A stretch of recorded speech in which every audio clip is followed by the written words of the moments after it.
Val, bienvenidos a mi canal, me llamo Val. In today's video, we have Valeria. Period. We are going to be sharing you guys 3 lessons that we learned in 2023, and we're going to be answering some questions that I posted on my Instagram for you guys to ask us. Girly things, dating things, our faith, a little bit of everything.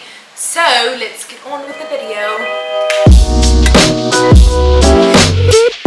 The first lesson that I learned this year is, and it's hard because I'm a people pleaser, not everyone will like you. And this is really hard because I want everyone to like me. But I feel like little by little I've learned that you don't, like whether you do things right or you do things wrong, people are always going to find something to nitpick or something to like just grab onto that doesn't make sense or just is going to invalidate who you are. So just be who you are. Honestly, just do what you gotta do and keep it pushing. Period. That is facts. It's crazy how opposite we are too. Like, you're such a people pleaser, but like I'm not. Like, if you don't like me, I don't care. One thing I learned this year was to keep seeking God.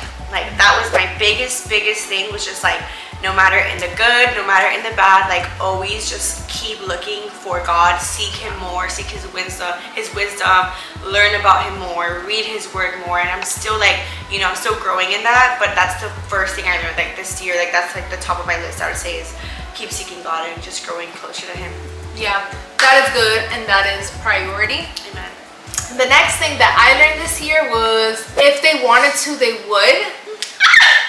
Because it happens, whether it be romantic, platonic, friendships, and whether it be for yourself too. Like, if you wanted to do something, you would do it, you know, like, and that hit me hard too, because like I would get discouraged really easily, even when it came to this channel or just anything, and I would say, I want to do this, but I never actually did it.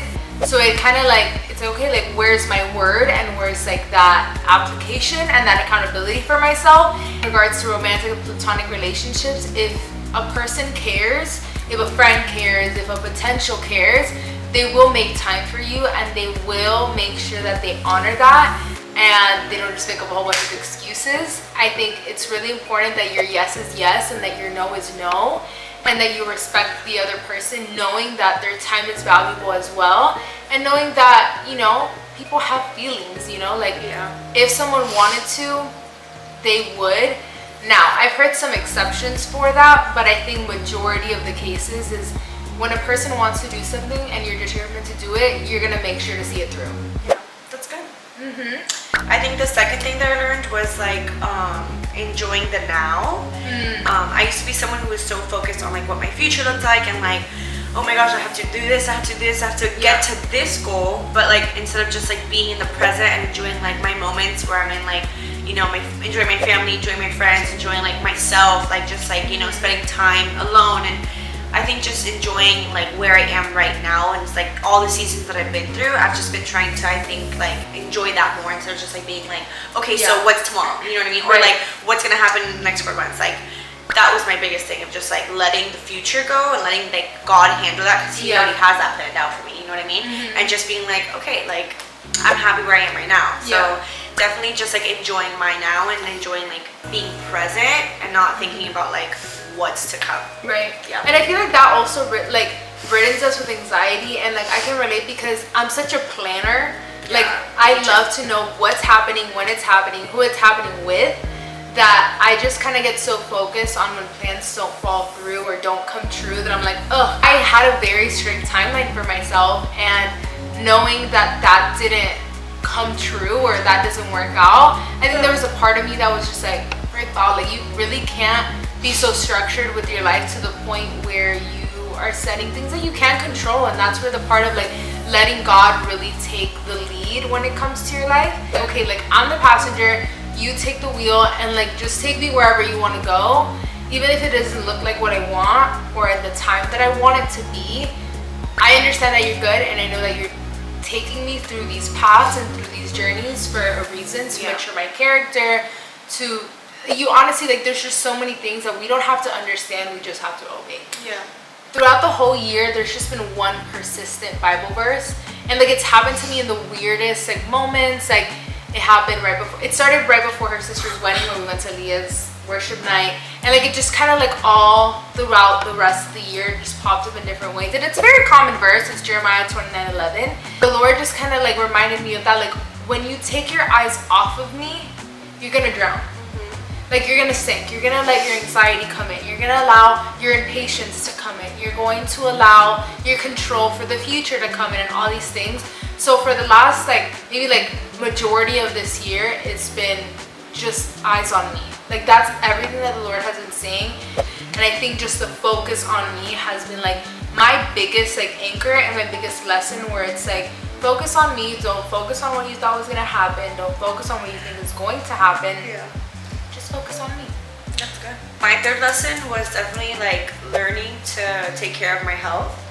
My health this year was such a big like situation for me that I didn't think that like it would happen, but it also brought me so much more like faith. Even though like it was such a tough time, like for like a few months it was like horrible that I was going through like the situation with my health. Like at the end of like the light, like I guess I could say like in that tunnel I would still see God, like no matter what. Like, you know, doctors would be saying this and this and this, but like I knew God's promise for me was really different.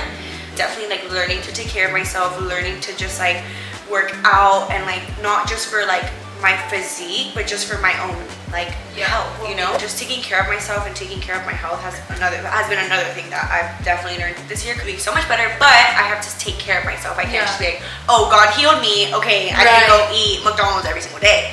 Correct. You know, like that's not the case. I think we learn little lessons throughout the year, and like we make like a mental note. So, you know, if you're watching, just kind of like write it down. I like to journal a lot of what you learned this year, because it's important to hold yourself accountable and to see like, wow, like I have grown. Yeah, like the progress you've made. Yeah, so it's like tracking those little wins where it's like, oh, I didn't make my bed for the first half of the year, but I've been 2 months strong. You know what I mean? Like little wins like that, like as humans, we respond to positive reinforcement. Yeah. So once like we get like those little wins, we're like, oh my God, I can do anything. Like I'm Superman. We're going to answer the questions that we were asked. Let's spill the tea. And I'm ready. I had to put like different topics, so it's gonna be a little bit of everything. Work. Okay, so this is advice. A lot of it is advice. Oh. So I think it's super cutie. If I have lipstick on my retainers at any point, I apologize. First question is, how do you get over someone you never dated? It's been almost 2 years. Wait, I've never been in that situation. Yeah. But I'm gonna pray for you, girl. I'm gonna hands over you. Yeah, I think you can answer this one. Yeah. I don't think I'd be very good with this one. I'm gonna just go off at you, girl. What the heck? Get over him. I can totally relate to you. I think, and my therapist gave me such a good example that, and when you hear it, your mind is gonna be blown. So, I've never had an official boyfriend, but I've had a lot of talking stages that look like it would lead to that, you know? Like, oh, that doesn't count as an ex, or that doesn't count as someone you dated. But in my feelings and my emotions, I did feel very connected with that person. So my therapist had said, like, it's totally valid that you feel some sort of like grip to that person. Obviously, like, don't be obsessed. Right. That's like, where I crossed the line. Like, yeah, that's like, wire you kind of cross the line. Like, yeah, there's a difference between like obsession and just like you hurt me, and I kind of started like, you know, to have really deep feelings for you. Right. But then the obsession is where it's like, all right, there's something we gotta off cut there. that. Yeah. My therapist at home is like, for example, when a woman gets pregnant but miscarries for 3-4 months down the line, right? That's probably too far out. But miscarries at any point. But she understood that she was pregnant, she was excited, things were gonna flow, in 9 months she was gonna have a baby, right? But she miscarried, she lost the baby. So someone can't invalidate, hey, you never had a baby. Like, no, but she went through that process of, I thought this was going to be, and it never did. So that's a good way to put it. And the heartache is still there. There's just so many reasons why you could be holding on to someone for so long. Either you still have the hope that you're gonna be together, or you know, you're trying to feel something within yourself that maybe hasn't been healed yet. your fear of abandonment, I can definitely relate to that. Like, I don't like people leaving my life due to the, you know, the father that had left my life, which I will talk about it later on my channel. But I think there's just so many reasons. My advice to you would just be, give it to the Lord. Yeah. Have your healing process and ask God, like, why can't I let go of this person? Like, what is it about this person or this situation that I feel like I'm grabbing so much attached to? Yeah. Yeah, and just surrender it. If it's meant to be. I was gonna say, because if it's meant to be, like, God will make it happen, you know. Right. But if you continue to overthink that and have like that little hope in your mind, and just like think like, oh, like it might happen, and maybe that's why I'm paying this. Like, no, because that's gonna take you down. Yeah. It's gonna give you so much, like, it's gonna stop you from taking like a lot of risk in life. And living you know, your life. Like, you never know if, like, for example, you're shutting away the person that you're actually meant to be with because you're still entertaining that the little idea. thought. Yes. So it's like we have to be, you know, so in tune and have so much discernment of, like, Lord, like, is this a person? If it is, like, show me what the waiting looks like. Show me what this process looks like, and help me to be okay with or without that person. And He will bring you peace during that waiting. That was good. Yeah, that was a good You one. got this, girl. Yeah, you got it, girl. I believe in you. Okay, this one's like, would you or have you guys been open to making your own merch? Honestly, no. I don't think about it as merch. I think of it as an independent brand, but not like I wouldn't want anyone to have like a one thing. Yeah, no. I don't think I would want to draw something. Low-key, I can drop something that says like grandma on it. That would be kind of fire. Period. Like a one-time collection, Right? limited edition. Like grandma. Probably drop something like if I'm like when I'm with like my future person, like we can like do a collab type of thing. Okay. I think that would be more ideal, but I don't think I would want to drop something just because like I don't think I'm ready for all of that. Yeah. I want like my first drop of something to be like with the person that I'm like in love with. Yeah. Just because right now I'm like nothing is like inspiring me to do that. So I'd rather just wait on it. Next question. How important is it to be equally yoked spiritually with your significant other? Hi, Simba. It is Making so the guest important. appearance. Always. He always loves to be on all the videos. Say hi, Simba. I would say it's very important. Very important. I've definitely, I I just don't see myself, and don't get me wrong, there are people who have a very strong relationship with God and they are called to be with someone who isn't, and that is what guides them towards God. Right. But I can't do that. I know, and God has spoken to me about it, that the man that He has for me is going to be equally yoked. I think if you're not strong in your faith, because I had seen a TikTok where it was like a Muslim man and a Christian woman, but both of them had said like, you know, our faith is what we believe in, but we don't enforce it and we don't like practice actively in it. So I mean, that doesn't really mind. I guess for them it works out. Right. But if you're someone who you're active in your faith, you know, it's something that it's your life. I think it's gonna be very hard for you to make it work with someone who isn't willing to maybe learn or anything. And I think personally, like if you're sharing, like if you're Christian, because I can only speak on that, you would want someone who's also like that, like to raise your kids with, you know, one faith, to have same traditions, like, you know, same belief system. You know, I want my husband to be able to pray over me. So it is very important. If it's important to you and that's where you are in your faith, I think it should be priority, you know. It should be on the top of your list. Yeah. So we kind of got like similar questions, so I'm gonna join both of them. Are both of you girls single, and how's dating life for you two? Oh gosh. Y'all wanna know? Hey, y'all come and stab into the heart. Do you wanna go first, or you want me to go first? You can go first. Okay. So I am single, yes. I am not dating. I haven't dated in a year. The last relationship that I had was like 3 years ago, 4 years ago. Okay. But I dated guys, like went on dates, met like, you know, kind of intertwined with the man. Mingled, yeah, but then nothing like further, just like we went to dinner and then, okay, peace, I didn't like your vibe, like, you know what I mean, kind of thing. But like since that occasion has happened, it's been a full year. It's actually been longer than a year, like a year and a month. She's like, not me tracking. It's been a year, a month, and like 13 hours. No, I'm kidding. Not really like looking into dating right now. I'm just waiting for like that man to just come into my life. Like I don't want to. I personally don't want to date around. I think it's very pointless because I've gone through it. I think it's pointless for me. For me, everyone has their different opinions, everyone has their different feels. But for me, I think it's very pointless for me to go out at dinner, meet a bunch of guys, and just talk to them for no reason because like my time is very precious to me, and I don't feel like everyone deserves that, you know, attention and like time of mine. So I'm just waiting for that man to be like, hey girl, I'm in love with you. Like I'm gonna fly you out to freaking Japan, and you know we're gonna fall in love, and I'm gonna marry you. So yeah, I don't want to date right now. I'm just waiting for my man. He my man. Hey. Period. We love it. I am single, ready to mingle. I mean, I'm not opposed to, you know, being asked out and like all that stuff, and I also don't want to waste my time. I'm also very straightforward. Like, if you know me, like I have gone on dates, like I have used dating apps in the past, and I'm very like, I'm not here to waste my time. I will literally ask you the two most important questions.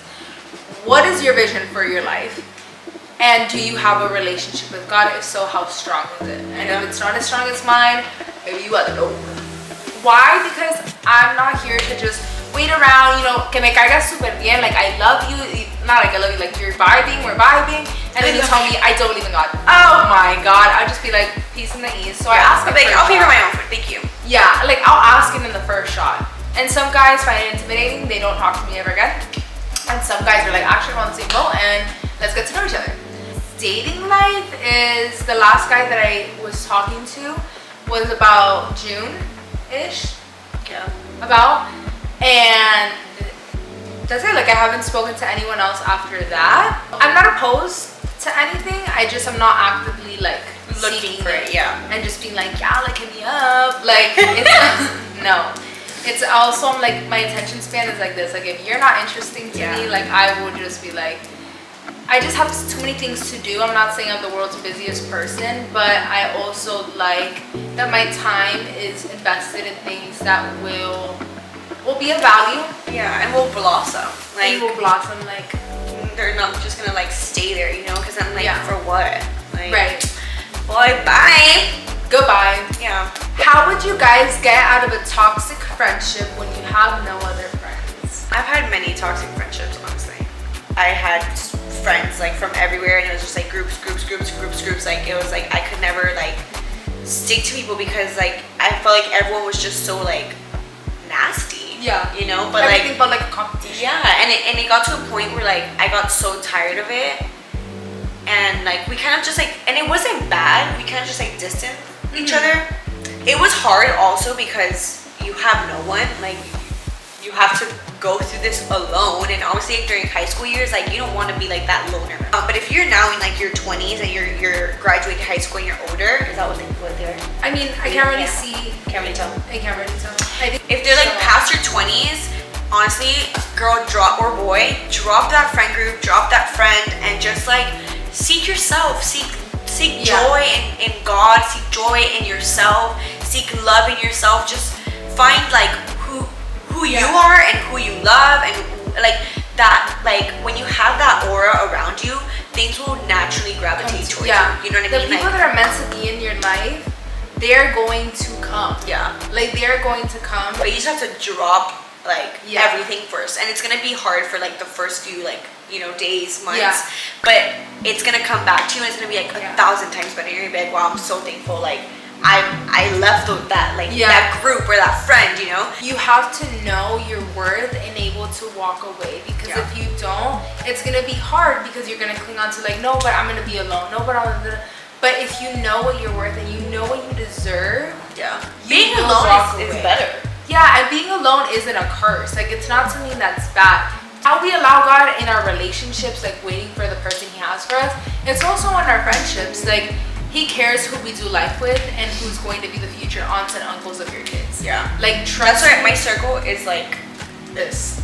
Like I think it's a blessing. Like you don't deserve toxicity.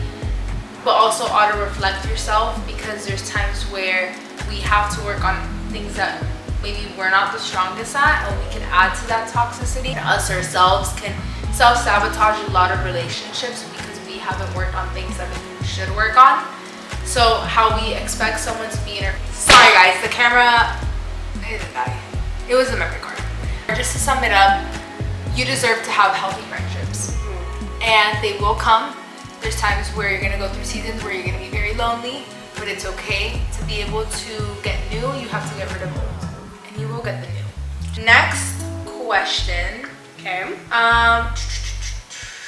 We're doing two because they're very similar. Okay. How to maintain your faith constant, and can by just reading the Bible and praying push you towards God, or is it not enough? Dun, dun, dun. I saw a TikTok actually on that today. Really? Yeah. It says, it quotes, "I love Jesus, but don't go to church." And then it's the verse Hebrews 10:25. "And let us not neglect our meeting together as some people do, but encourage one another, especially now that the day of his return is drawing near." And I think that like, I think I can agree in a way that like, you don't need a church. Like you don't need to like, how do I say it? You don't need to serve yourself into a church. I think that's what it is. To be able to get closer to God, it's a great way to start, like reading the word, listening to worship music. I think that's a great way to start your relationship with God. But I don't think that's enough. Right. I don't think that's enough. I think that you need community. I think that you need people around you who just are the same and want the same like lifestyle as you and just want to see God more. Church is an institution, and obviously there have been a lot of people that have been hurt by the church, and maybe the topic is iffy and maybe you're not comfortable, which is totally understandable. I feel like the Lord will start to heal those things so that you are comfortable and you find a church where you feel at home. But it's important to be at least in community, whether it be in the institution of the church, whether it be your friend group, whether it be even like support groups, like small support group, like always like little at-home groups, worship night with your friends, like all that builds your life and feeds into that. And just having very wholesome moments. Like God is everywhere, so you're able to enjoy him everywhere. Like he's in nature. Go for a walk, watch the sunset. Make it spicy, you know? Like when you go out on dates, you don't like you romanticize your life around God too, you know? So, and then how do we keep our faith consistent? I think by everything we just said. Yeah. I think just being disciplined. It's like with anything else. Like if you want to keep up with a friend, like you want to make sure that you give and you like apartar time, like you set apart time, being able to pour and be poured into. And I think that's just the beauty of it, where it's like you're gonna have your off days. You're gonna have days where it's like I don't want to read the word. Yeah. Like or like I'm just tired to wake up, or like I've been listening to the same worship song. It's not hitting anymore. Like there's just so many things. But so many excuses. Yeah. There's beauty in also being real with God. Like there's times where I'm like, God, like I don't feel you. Like I don't understand what's going on. And he's there to hear you. Like it's and he understands it. Like I feel like people just over like stimulate, I guess you can say, like when you don't read or you don't listen or you're not looking, like you're not seeking him for let's say a day. Right. Like you're just tired. You had a long day at work. Right. You just want to come home and you just want to be like eat your dinner and go to bed. Yeah. You know what I mean? Like not that you're not thinking about him. Right. But you're just like God, I'm lifing right now and I'm tired. Like I'm sorry, forgive me. I will make it up. Like I will make the time for you another day. And he's gonna be like, you know what? Like it's okay, girl. Like I know you're tired. Like he's not a God who's like, no, you need to do this for me every single day. If not, I'm gonna like strike you down. Like he's not gonna hit you with the lightning bolt, girl. Read your word. Even if it's 5 minutes in one day, little by little, it starts watering your seed. Yeah. The seed is your heart. So little by little, even if it's just the Bible app, the verse of the day, or little things, start following like Christian creators where they post on their story like, you know, just anything, and that starts to feed you, and then you start to be more exposed, and it helps you to know that there's other people walking, and it inspires you, like how she was saying about church, where it's like when you see other people worshiping, it's like, wow, like I want, like you get inspired, you get motivated, you get driven to do so. And then you also have people that'll lift your hands up in those seasons where you don't feel like that strong spiritually. Alrighty guys, so that is the end of this video. Thank you guys so much for watching, for sending us questions. Let me know what else you guys want to see so that I can keep making videos. And yeah, go ahead and subscribe. Don't forget to turn on your little bell notifications so that you're notified every time that I post. Honestly, I try every Friday, but we're aiming for Saturdays. It depends on what the vibe is. But thank you guys so much for watching, and I'll see you guys in my next video. By the way, guys, we're about to like take the picture of the thumbnail, and this hat is really little. But we're doing a Christmas theme because by the time that you guys see this, it's gonna be December, and all the month is Christmas. All the month is Christmas.